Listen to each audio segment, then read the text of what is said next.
was on a TV show called Me and the Boys. Got me a car with that money, man. Next thing I did when I got my money, I bought my mama a house. So I bought my mama, that was the second thing I bought because I had to get another check to get my mama a house. I got my mama a house. Then the next thing I did was, I ain't really do no dumb man, I ain't know. Well, yeah. I was in Houston one time at Sharpstown Mall and saw a pair of alligator shoes that I liked. $500. Came in 6 colors, bought all 6 of them.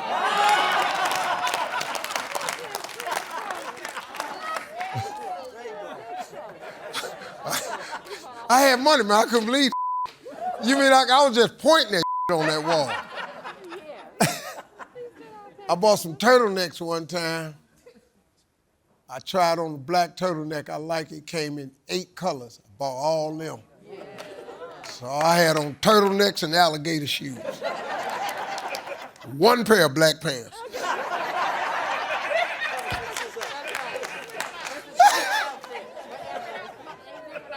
Yeah. I had a lot of man. I was so happy to have some money, man. You know, I lived in a car for 3 years, man. I was on struggle, man. I was overjoyed, man. The biggest thing for me was doing something for my mom and dad. I bought my mom and dad a house in Texas, and I flew them down there, and I didn't tell them, and I took them to the house, and it was a brand new house, $135,000, it was a new community. It was back in the 90s, right? It's a new community, $135,000 house in Texas. That's a nice-ass house, right? Never been lived in before, you know, little marble entryway, you know, 8 squares, you know, little fake-ass fireplace, you know, all this. My mama walked in the house, great, day in the morning. Boy, Lord, who house is this? Because I took them to the house before I took them to my house that I had bought. Because I had bought a house with a holding deal I had. I took, boy, Lord, Jesus, Lord, who stay here? I said, Mama, this your house. Boy, I can't move here. She said, you know, my mom was old. My mom said, how am I going to go to church? Baby, my church home ain't down here. I'm a Sunday school teacher. I got to be at church Sunday. I said, Mama, you don't want the house? Baby, I want it, but I can't live in this house down here. How far is we from Cleveland? My father said, man, this nice-ass house. And then my father said, boy, where the liquor store at? He said, and where you play the numbers at? I said, Daddy, they don't play numbers down here. Boy, I run numbers. Because my daddy, for you all that never grew up in the hood, the numbers running is how the lottery got invented. The stock market used to close every day at 6 o'clock. The stock market had a Dow Jones number that came out at the end of the day. There's no way to predict that 3-digit number. But in the hood, they used to call it penny stocks. That's why Bumpy and Queen Bee and all them boys ran the numbers, and Italian Mafia laughed at them because they called them N-word pennies. But they was making $100 million off of this. Because what the hood learned how to do was, you could bet on that number. A dime would get you $60. $1, if you guessed the exact number, you got $600. This is where the lottery came from. That's when the lottery came on, they made it 1 to 500. But in the hood, you could still play $1, get you 600, 10 cents will get you 60. Or you could box the number and play any combination and get 1/6 of that. So they was making millions of dollars at that in the hood. And the mob came to Harlem to take over the penny number. And my father, when he was a construction worker, in the wintertime, he was out of work. So he ran numbers with Don King. So he put my father into the number business so he could make money in the winter. My father refused to get on welfare. My father said, we don't do like that. We Harvey men. We ain't going down there, that money. We'll make our own money. So he ran numbers. So my first job was a paper route when I was 9, 10 years old. But it wasn't to deliver papers. It was every morning to remember where everybody put their numbers at. Some people put it under their steps. Some people put it under their bumper of the car. Some people put it behind their mailbox. And while I was delivering them papers, I'd have to get off my bike and go get everybody's number slips and put them in the bag. I take them home. My father booked the number, sent them to Don King. If anybody hit, my daddy got 10%. And that's how we survived during the winter months. Because my daddy ran numbers with Don King. Me and Don King friends to this day because of that. I love Don King. Yeah. Do whatever she say do.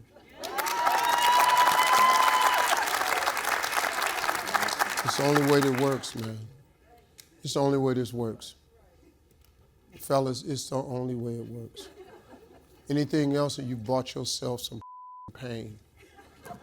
You can't win the argument, that's for sure. When the last time you won an argument?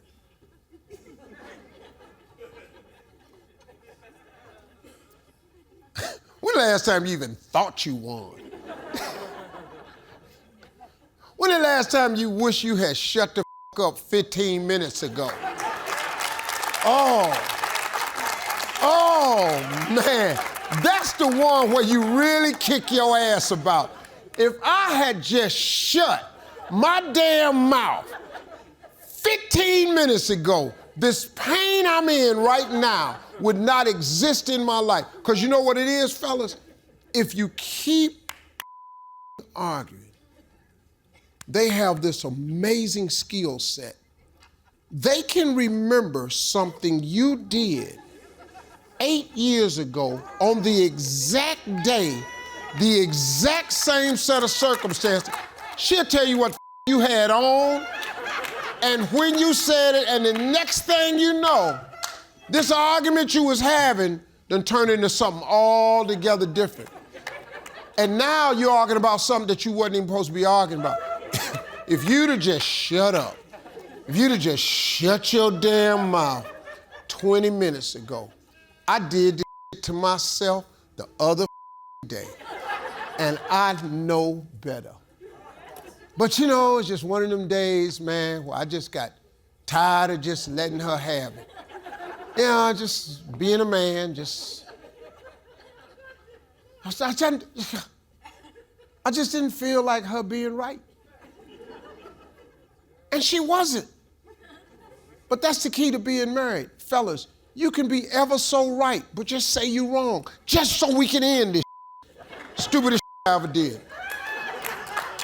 Stupidest I ever did. Because you know what she did? She changed the argument. The subject turned into something else.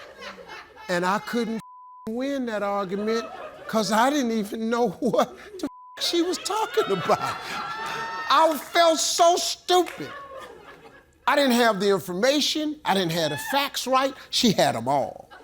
She was kicking my ass, man. I was just sitting there, man. And now look at me. I'm late for my appointment. She was leaving. She was leaving the house. I up and now she stayed. I was going downstairs to smoke a cigar.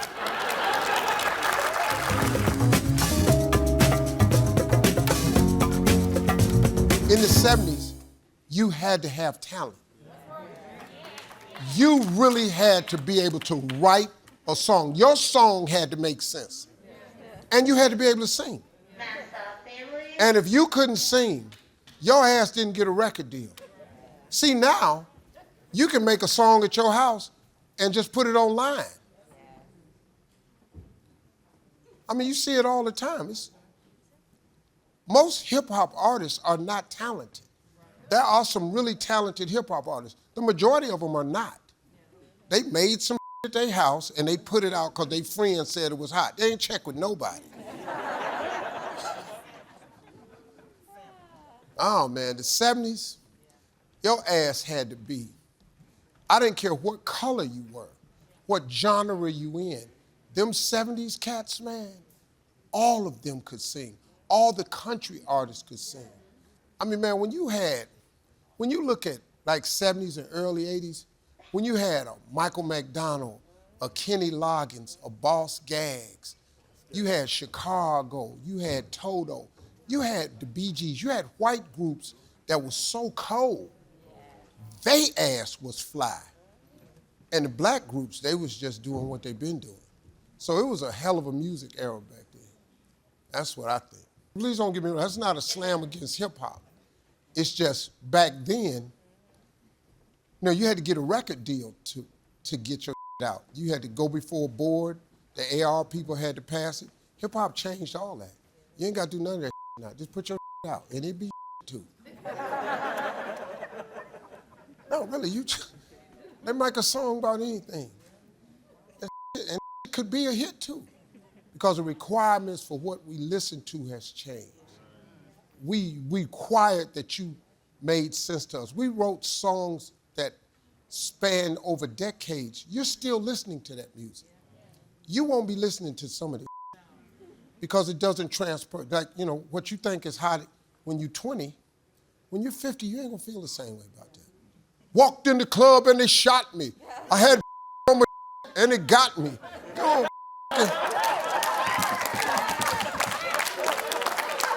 I don't want to be 50. Walked in the club and they shot me. Oh, they got me. I won't do that when I'm 50. I shouldn't even be in the club at 50. At home watching TV, I gotta go work tomorrow.